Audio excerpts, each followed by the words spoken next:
Ciencia, toma uno, acción. Hola camarita, acompáñate. Hola. ¿Cómo te llamas?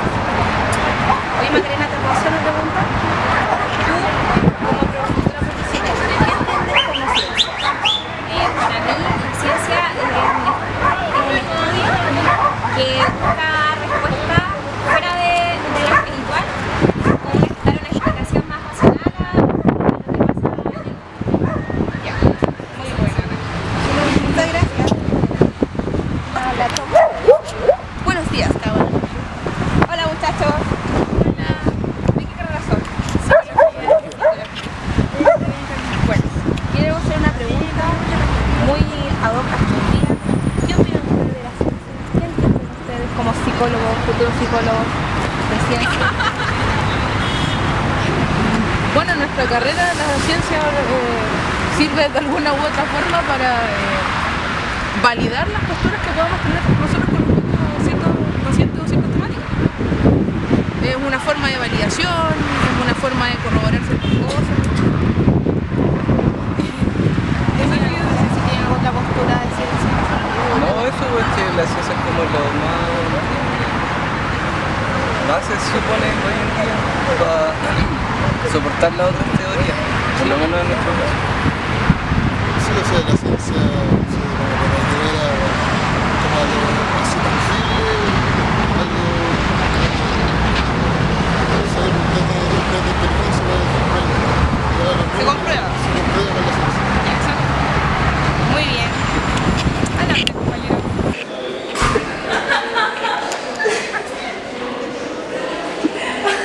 ¿Qué opinas tú de ciencia?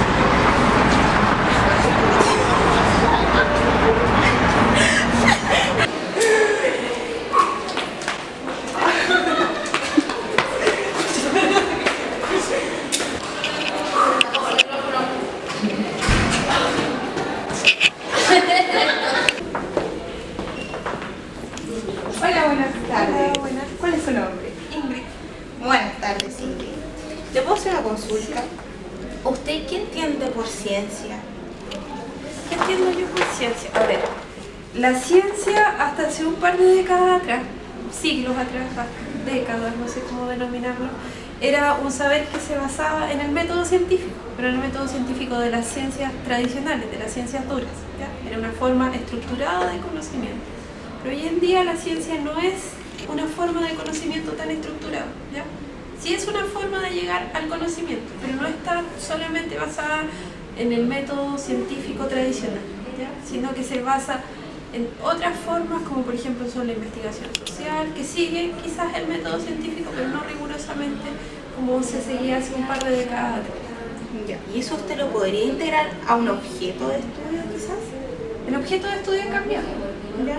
Si nosotros pensamos en el objeto de estudio, lo que se estudiaba hace un par de décadas atrás, es muy disímil a lo que hoy día estudiamos. Por ejemplo, hoy día se pueden estudiar cosas tan diversas como desde los sentimientos y del amor hasta curas a enfermedades que son infectocontagiosas. Por ejemplo, hoy día podemos estudiar a través de la ciencia los sentimientos, el amor, o también podemos estudiar, por ejemplo, enfermedades como el ébola, cura, cómo lograr una cura de la infección. O sea, ha cambiado el objeto de estudio, ha cambiado la forma de conocer. Para tener una respuesta clara sobre lo que es ciencia objeto, lo dejo adelante.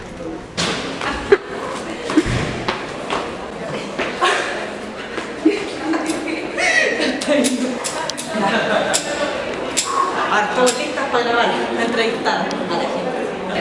Positivismo, toma uno.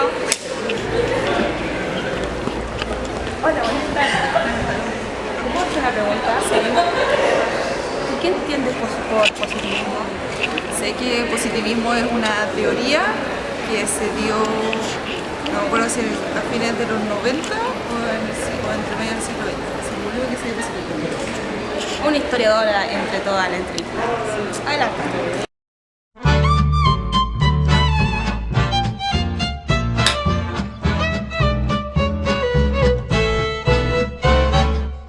En 1798 nace en Montpellier, Francia, Auguste Comte, padre del positivismo. El positivismo promueve la exaltación de los hechos contra las ideas y las ciencias experimentales sobre las teóricas. Comte cree fervientemente que el hombre puede transformar y dominar la naturaleza. Propone la ley de los 3 estadios, por los que la humanidad pasa por evolucionar. El primero, el estadio teológico, en el cual el hombre se explica los fenómenos mediante seres sobrenaturales. El segundo, en el estadio metafísico, la razón sustituye a la fantasía. En el tercer estadio, la humanidad edifica el saber enteramente basado en la experiencia. Comte organiza las ciencias jerárquicamente por su complejidad en matemáticas, astronomía, física, química, biología y sociología. Al final de su vida, Comte reflexiona sobre la ética, funda la religión de la humanidad y es encerrado en un manicomio.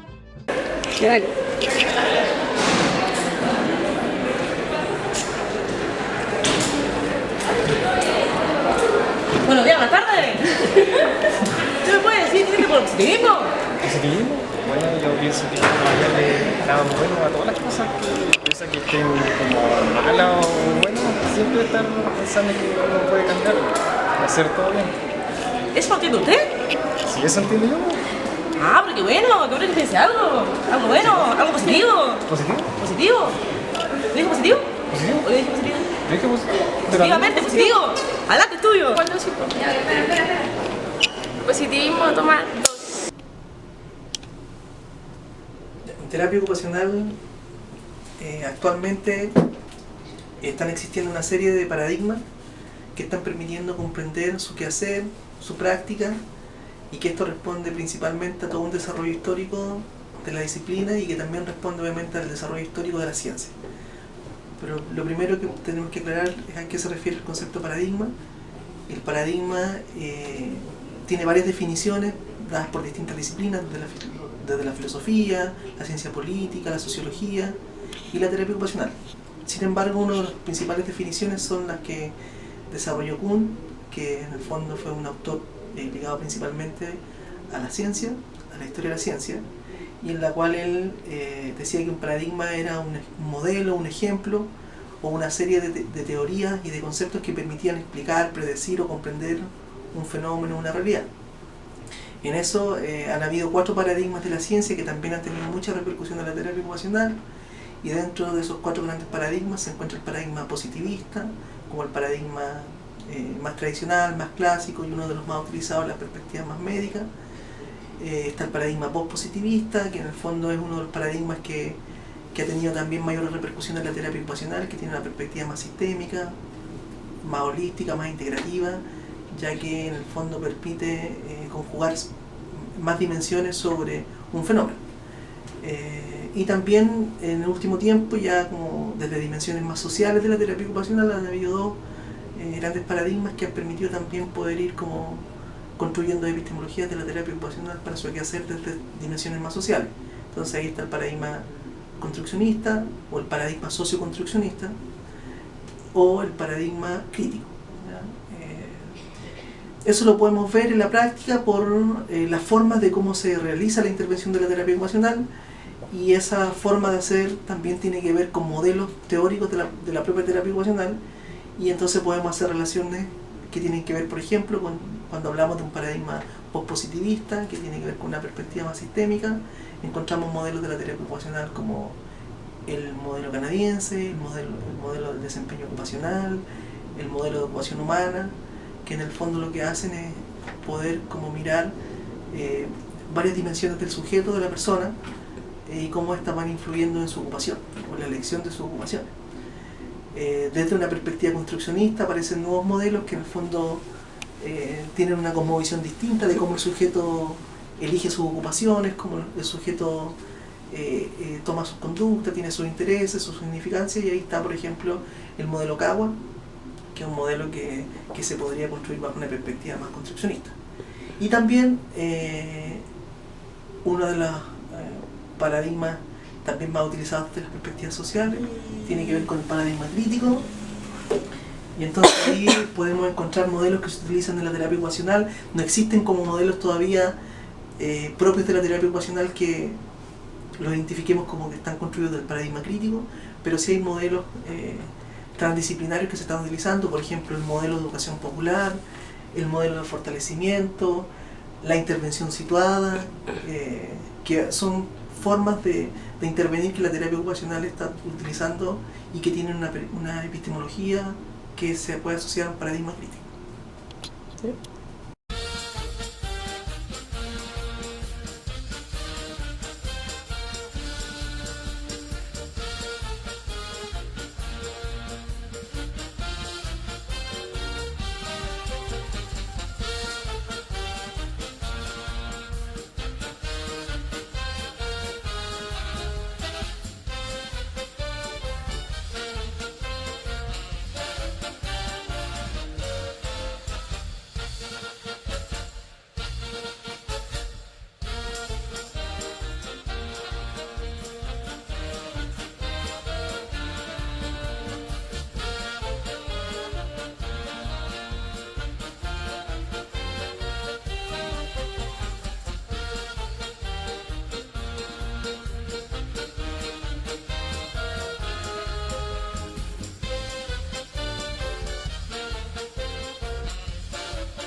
Modernidad, postmodernidad, toma una. Hola. Una consulta, por favor, ¿nos pueden ayudar con una preguntita, por favor? No entendemos español, ¿entendés español?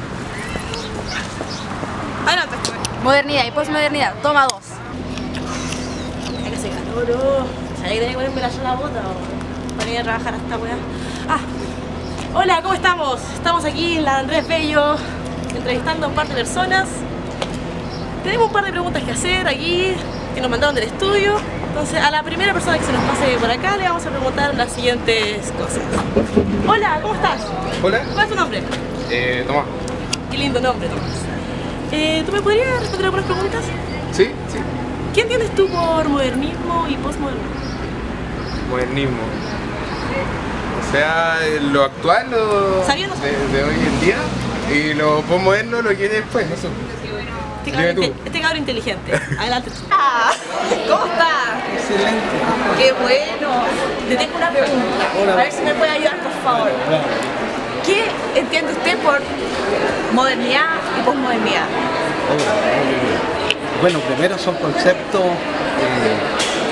yo creo que totalizados, que pueden vincularse con lo que en la epistemología se llaman los paradigmas. ¿Ya? Voy a partir de los paradigmas primero. El paradigma es un concepto creado por Thomas Kuhn, que por allá por los años 50, si recuerdo bien, y que equivale a un conjunto, llamémoslo así, de creencia, o a una suerte de ideología, en el sentido dominante, o una suerte de prisma o un paraguas, para poner una metáfora, con los cuales los seres humanos podemos interpretar ciertos modos de vivir en determinadas épocas. Entonces está, por ejemplo, el paradigma renacentista, ¿no? Por otro ejemplo. La posmodernidad es un paradigma, ¿ya? Acuñado por ahí por los, si recuerdo bien, por los 80 de algunos filósofos de Denis Batimot, y tiene que ver precisamente con una mezcla, una mixtura, una amalgama nunca suficientemente estable, en la cual convergen incluso distintas miradas. Entonces, en la post, eso por un lado.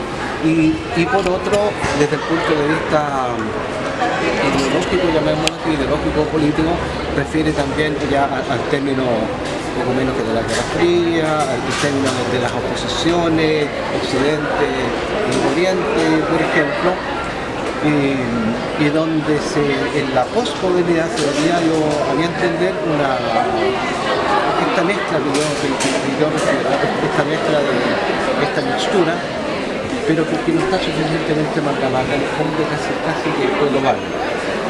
Nosotros lo podemos ver incluso como la posmodernidad ingresa a nuestro país desde el punto de vista de las comidas, por ejemplo. Si tú vas, tú puedes comer comida hindú, comida china, etcétera. Y esto se está sujeto también a esta especie de globalización que Chilito vive y tampoco lo vimos de manera auténtica. Y la modernidad que tiene que ver con el concepto de lo moderno, y no es lo mismo del modernismo, ni de la corriente literaria, estaría previamente a la posmodernidad en esta especie de lógica del antes y del después, donde estaría el énfasis en cuestiones más técnicas y en cierta filosofía un poquito más formal. Eso es lo que yo debo decir. Vale, muchas gracias. Adelante. ¿Qué es la ciencia?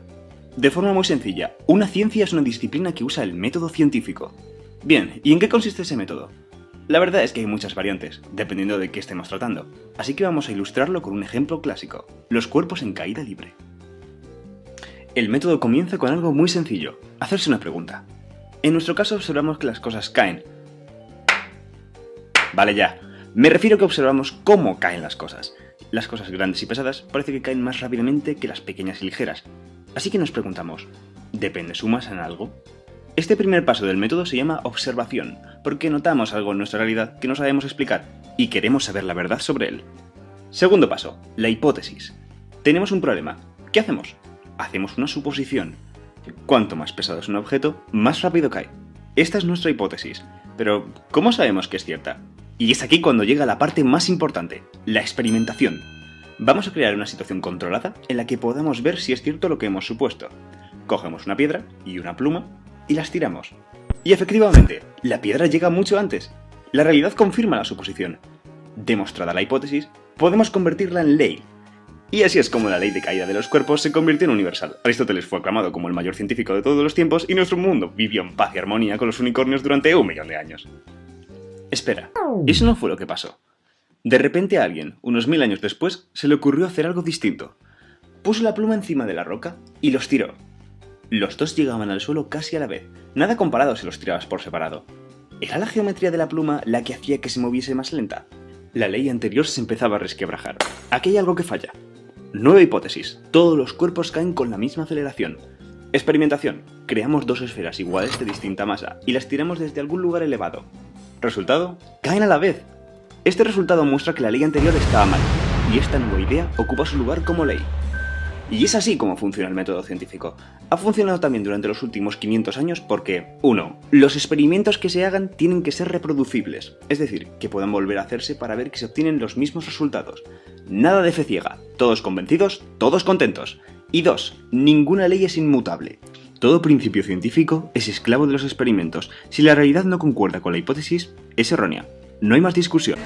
Hola amigos, aquí estamos en la Universidad Andrés Bello y estamos en busca nuevamente de las respuestas a nuestros conceptos. Síganme por acá. Se nos ocurrió venir a la oficina de nuestro querido profesor Pampino. Permiso. Permiso. Aquí está nuestro querido profesor Pampino. Y queremos hacer las siguientes preguntas. Cuénteme, profesor. ¿Qué relación hay entre los paradigmas que se ya conoce como positivismo, paradigma crítico, entre otros, en relación con la terapia ocupacional? Ya, primero hay que tratar de poder como comprender o relacionar en el fondo cuál es la definición que se está manejando hoy en día con respecto a los paradigmas.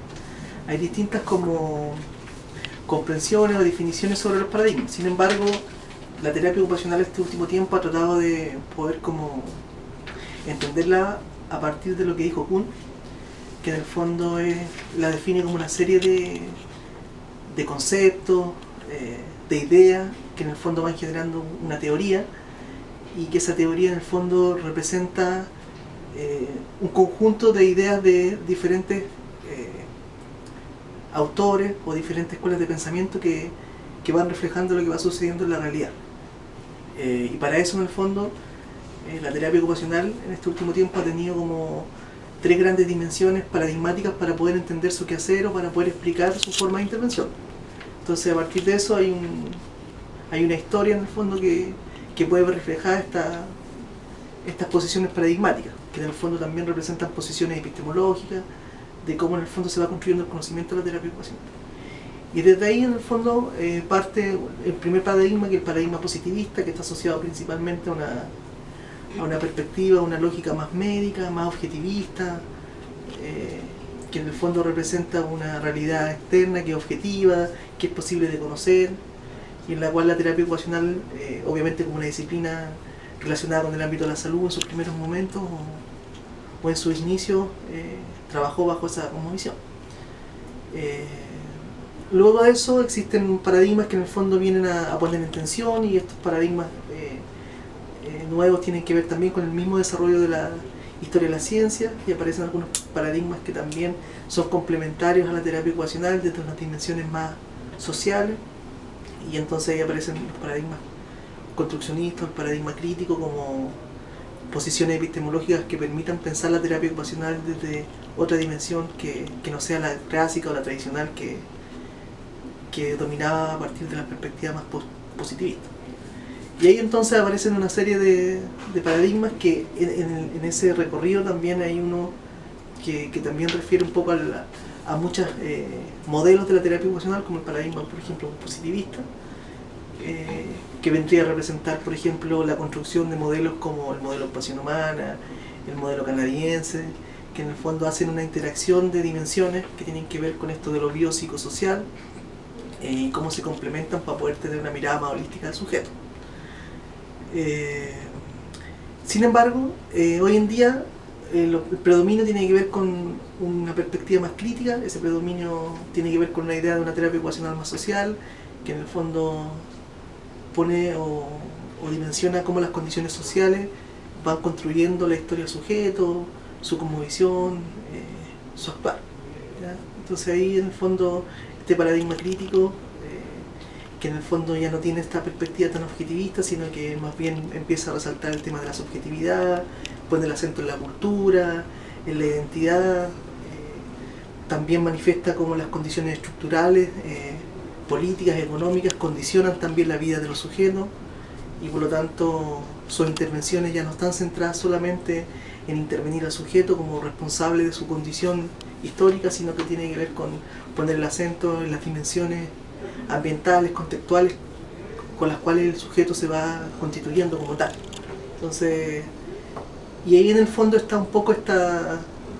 Bueno, la diferencia que hay entre el teocentrismo, la modernidad y la posmodernidad en el ámbito ontológico es que en el teocentrismo el mundo es una obra de una voluntad divina. En la modernidad el mundo es obra de la naturaleza, y en cambio en la posmodernidad el mundo es una obra a medida que hay una humanidad que la pueda conocer. En la modernidad la realidad puede ser conocida y la subjetividad se logra con la separación del sujeto-objeto. Y en la posmodernidad el conocimiento puede ser conocido dependiendo del punto de vista del observador, y aparte el mundo no se conoce por completo.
Starting Powtoon. En lo metodológico, el teocentrismo se conoce a través del acercamiento a la voluntad divina, como por ejemplo hacer sacrificios, rezar, leer la Biblia. En la modernidad se conoce a través de la medición, a través de instrumentos de medición. Y en la posmodernidad se conoce a través de los significados. 2, 3. El saber operativo es cuando uno aprende algo una vez, pero luego esto es asignato, como por ejemplo andar en bicicleta y comer. El saber intuitivo. Se fomenta en la empatía y en la intuición de las personas. Es decir, que uno reconoce el sentimiento de alegría, angustia, tristeza o felicidad de una persona, aunque no sea conocida.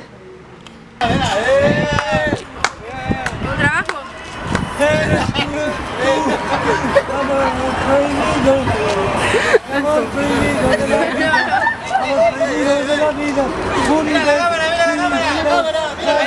Despídete, que te vaya los abuelos. Saludo para la UNAF, diga. Saludo para la UNAF. Terapia ocupacional. Terapia ocupacional.